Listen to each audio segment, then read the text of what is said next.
Hallelujah. स्वागत है आप सबका मेरी भविष्यवाणियों की पुस्तक में। तो आइए हम आज के पवित्र वचन को पढ़ेंगे जो कि परमेश्वर के दास प्रेरित अंकुर यूसुफ नरूला जी के द्वारा लिखा गया है। आपकी आशीष किस पर निर्भर करती है? जैसा कि मत्ती की पुस्तक अध्याय 4 उसकी 21 आयत में लिखा है, वहां से आगे बढ़कर यीशु ने और दो भाइयों अर्थात जब्दी के पुत्र याकूब और उसके भाई यूहन्ना को देखा। वे अपने पिता जब्दी के साथ नाव पर अपने जालों को सुधार रहे थे। उसने उन्हें भी बुलाया। मेरे प्रियो, आपकी आशीष इस बात पर निर्भर करती है कि आप आज्ञाकारी हो या नहीं, क्योंकि आपकी आज्ञाकारिता ही आपके जीवन में आशीष को लेकर आती है। वह आज्ञाकारिता आपके शारीरिक माता पिता के प्रति, आपके आत्मिक माता पिता के प्रति या परमेश्वर के प्रति हो सकती है कि आप कितना परमेश्वर के वचनों को मानते हैं। बाइबल में जब हम जब्दी के पुत्र याकूब और यूहन्ना के बारे में पढ़ते हैं तो लिखा है कि जब मछलियों को पकड़ने का समय नहीं था, वो उस समय भी अपने पिता के कहने पर जाल सुधार रहे थे, जबकि उस समय उस जाल की कोई भी जरूरत नहीं थी। पर फिर भी उन्होंने अपने पिता की आज्ञा के अनुसार किया और उसी समय प्रभु यीशु मसीह ने उनको अपने पीछे बुला लिया। मेरे प्रियो, अगर वो अपने पिता की बात को ना मानते, आज्ञाकारी ना होते, तो वो अपनी आशीष को गवा देते। पर वो आज्ञाकारी थे, इसीलिए वो परमेश्वर की आशीषों को ले पाए।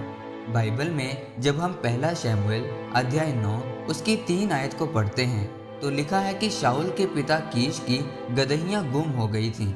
फिर शाऊल के पिता ने उसको गदहियां ढूंढने के लिए भेजा और वह अपने सेवक के साथ चला गया। वह झूठ बोलकर और कहीं नहीं गया। उसका पूरा ध्यान गदहियों को ढूंढने पर लगा हुआ था। वह गदहियों को ढूंढते ढूंढते बहुत दूर निकल आया था। फिर जब उसने अपने दास को बोला कि चल हम वापिस चलते हैं, कहीं ऐसा ना हो कि मेरा पिता गदहियों को छोड़कर हमारी चिंता करने लग जाए।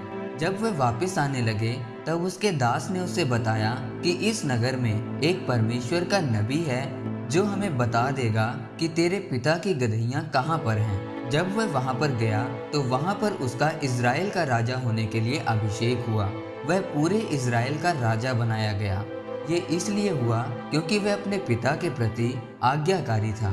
मेरे प्रियो, अगर शाऊल आज्ञाकारी ना होता, पूरे ध्यान से गदहियों को ढूंढने के लिए ना जाता और कहीं से घूम घाम कर आता और अपने पिता को झूठ बोलता, तो उसका इज़राइल का राजा होने के लिए अभिषेक कभी ना होता। आज कुछ लोग ऐसे हैं जो परमेश्वर के, अपने आत्मिक माता पिता के और अपने शारीरिक माता पिता की आज्ञाकारिता में नहीं चलते। वो अपनी ही मर्जी करते हैं, इसीलिए वो अपनी आशीष को गवा लेते हैं। फिर जब उन्हें आशीष नहीं मिलती तो वो निराश हो जाते हैं। इसीलिए मेरे प्रियो, अगर आप चाहते हैं कि जो आशीष परमेश्वर ने आपके लिए रखी है वो आपको मिले, तो आज्ञाकारिता वाला जीवन व्यतीत करें। जब आप आज्ञाकारिता वाला जीवन व्यतीत करेंगे तो परमेश्वर आपको शाऊल की तरह आशीषित और ऊंचा करेगा। आमीन। आइए परमेश्वर के दास के द्वारा की गई इस घोषणा को आप मेरे साथ एक मन होकर ग्रहण करें। सर्वशक्तिमान परमेश्वर के नाम में मैं घोषणा करता हूँ कि जितने भी लोग इस वचन को पढ़ या सुन रहे हैं वो आज्ञाकारिता वाला जीवन व्यतीत करें, ताकि ये अपनी आशीषों को ले पाएं। प्रभु यीशु मसीह के नाम में आमीन।